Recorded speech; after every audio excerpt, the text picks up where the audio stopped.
script got very hand, so let's just go straight into recapping round 8 of the 2025 Downhill World Cup Series in Lenzerheide, Switzerland. In the junior women, I called out Aletha Osgaard for getting the win this week. The track felt like it would suit her and it was looking good on her run. The tricky off-camber routes into the crucial turn up top was absolutely sublime with great exit speed. She gapped into the rocks under the FPV drone instead of rolling and was one of the first to transfer off the steps onto the grass bank to really straighten things up. A great run, but not quite enough for our first win. Second place for Aletha. I'm not sure if I've seen someone who is as smooth, precise, consistent and fast in the junior category as Rosa Zero. Even the next level junior boys have had some throwaway results this year. But the worst result Rosa Zero has posted this season is 5th at the opening round in Poland. And did you know, other than that result, you have to go back 41 races to find another result where she isn't on the podium. Rosa had clever lines staying out of the rough to keep the momentum. She was the only other junior girl to gap up high onto the grass out of the gnarly wall section, which just shows the sheer skill on display. Another amazing run from the Austrian. Then it was left to Rosa Marie Jensen, the fastest qualifier and the winner from round 1 in Poland. She has been battling to try and get back to form after a mid-season injury and get back on that top step. And this looked like her moment to do it. She came out of the gate absolutely swinging and ripped those top turns in style. The aggression bit back as she launched into the off-camber, got unsettled, missed her braking point and ran wide into that crucial speed-carrying corner. A few more aggressive stalls were punctuated with her being the only junior woman to gap the rock garden into the motorway, which was sick. A clean and flowing lower half couldn't make up for the earlier mistakes and she finished in 3rd behind Aletha Osgaard in 2nd and Rosa Zero in 1st. Rosa's winning margin of over 3 seconds was crazy considering how tight the racing was in elites, and if you look real close, yep, you can see she was actually 0.142 seconds faster than the elite winner. Now, she has an almost insurmountable lead going into the penultimate race. I was enjoying this track, but struggled a bit. And yeah, I just wanted to come down safe and be consistent the season after winning the World Champs title. And that's now a win. It's more than expected, so I'm so happy. The junior women felt like rewatching a familiar movie, and then the junior men was like sitting in the cinema watching a brand new release. The future greatest rider of all time, Max Allrun, was wearing his freshly acquired World Championship jersey, and he set about the Swiss hillside earlier than we're used to seeing him due to a crash in qualifying putting him earlier in the running order. He started very strong, absolutely ripping the turns up top on his way to the fastest top split of all the other racers. He let the bike run wide using the full limits of the track, then did the same thing when he scrubbed the table and tickled the barrier with the treads of his tire. But for some reason the intensity disappeared and the corner speed fell off. Our camera guy radioed me to say he thought maybe Max had a puncture. Max, is that right? C'était bien plat, j'ai cassé un rayon et ça a transpercé le front de jambe, donc un peu déçu mais ça va, je suis quand même content. Well, it's good to know that your bike isn't supernatural even if you are. It's been a few races since we've seen big Ollie Clark really put a run together, but luckily today was one of the good races for the Kiwi. I love the noises a bike makes under a heavy rider ripping a turn. Ollie's got some major power and he uses his body to his advantage. The way he generated speed pumping that whale tail then almost went through the lip, keeping it so low, it was insane. Out of the junior men, he was the first to fully gap out of the rock wall and into the root step, and it was lovely. Stunning run for Ollie, putting him in 3rd place. The ghost section we analysed on our Inside the Tape video showed there were 2 big options. An inside with a tight turn and an outside that was a long way round but you could rail round it. Jonty Williamson was the first to rail that outside and it looked good with him going fastest on that top split. When he went through the rock wall, our camera guy actually radioed me to say how fast Jonty was compared to the previous riders. He also got the prize for the deepest landing on the final table. He didn't actually use the landing, he just landed in the turn and kept it flowing to his best ever result in 2nd place. I like to throw plenty of predictions at the wall, and the one that sticks I can show off to the family. This felt like the race for Asa, and that proved true in qualifying, with him winning despite him throwing a backflip mid-lap. Asa also went full outside on the off-camber and carried so much exit speed. He didn't flip the motorway, but he did pull a sick transfer gap over the crest that no one else did. Doubt it was faster, but it probably kept the vibes high. What really stood out to me on Ace's run was his power when he was on the pedals. When he pedals, that bike moves, and you combine that with his wild corner speed and those dusty turns and his delightful line execution, and he was pulling time everywhere to finish almost 5 seconds clear of Jonty. Let's just take a quick peek at the elite times, and yep, he was only 0.008 seconds off the fastest time. That's like about this much. Like genuinely, it's about this much, 10 centimeters if he's averaging 40 kilometers an hour. Talking of tight margins, the elites was a nail biter in both categories, with the podium positions all finishing on the same second. Quite the contrast from the juniors. And interestingly, the winners both came from Q2, leading to a bit of an anticlimax as the rider after rider failed to beat the early runners. They really need to figure out a seeding system so there's a better distribution of riders in the final. Not sure what that will be, but it's not this. Anyway, Tahnée Seagrave was one of those early runners, and she put down a beast of a run, especially the top sector where she was flying. Start of run intensity is turning into her strong suit, as she did the same at Champs, La Tuile, Andorra, Val di Sole and Poland. It's a shame they don't do a whole shot prize in downhill. A mistake casing the rock step before the motorway upset her balance, forcing her wide with a solid application of brakes, and then Tahnée had to dump a load of energy pedaling to recover the speed.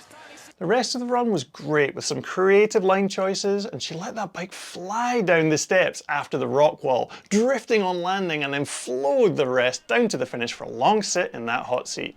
Rider after rider lost so much time to Tahnée at the top, and it wasn't until Nina Hoffmann that anyone even got close. And she was still 1.7 seconds behind at that first split. I was like, how? So I filmed my laptop with my phone, laid the clips on top of each other, and it didn't take long to spot it. Tahnée absolutely rails that first turn, but crucially lands the hip clean and keeps that speed all the way down the next straight to take a full second out of Nina in that first 15 seconds.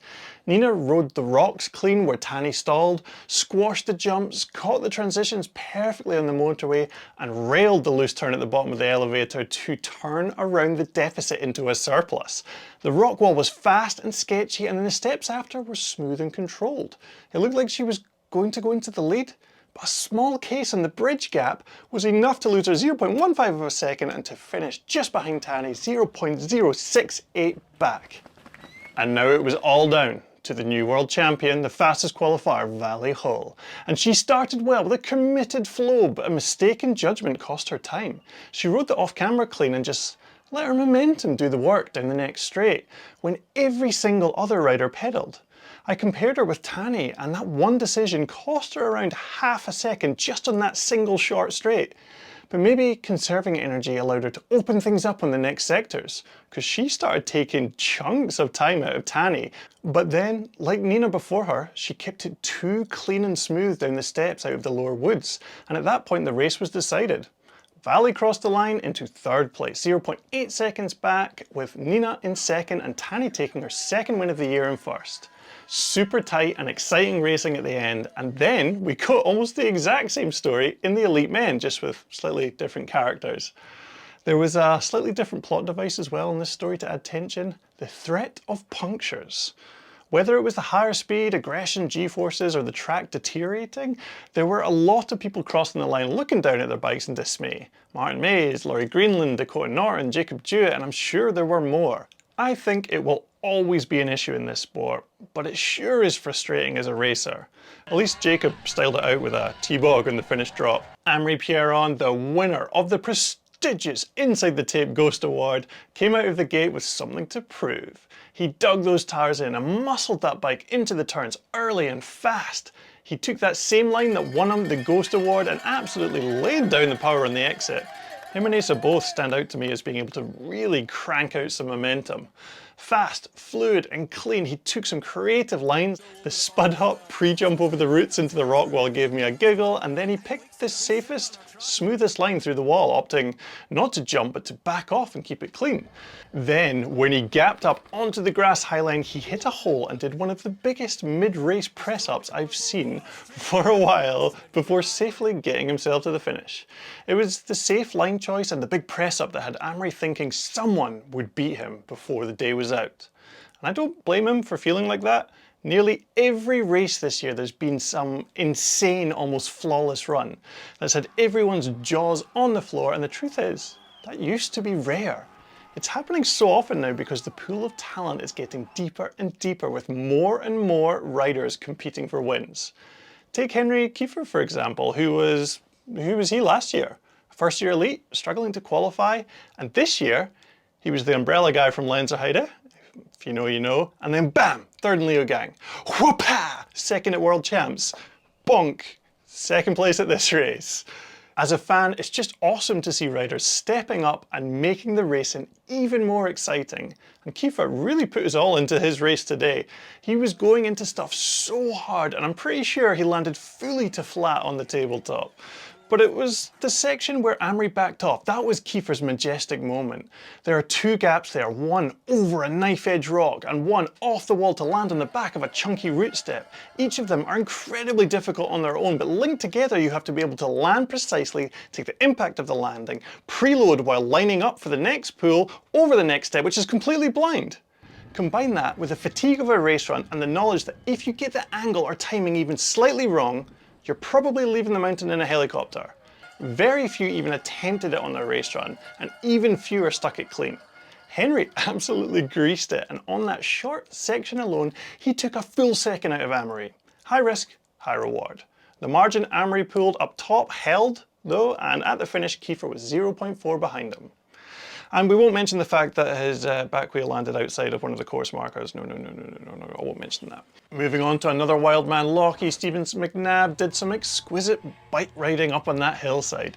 I particularly enjoyed when he pulled for the moon off the little scrub double, soared through the air about 4 meters past the landing to hit a transition the size of a small biscuit, located about half a bar's width from the base of the tree. I don't know if it was faster and I haven't checked. I definitely know that it was sick.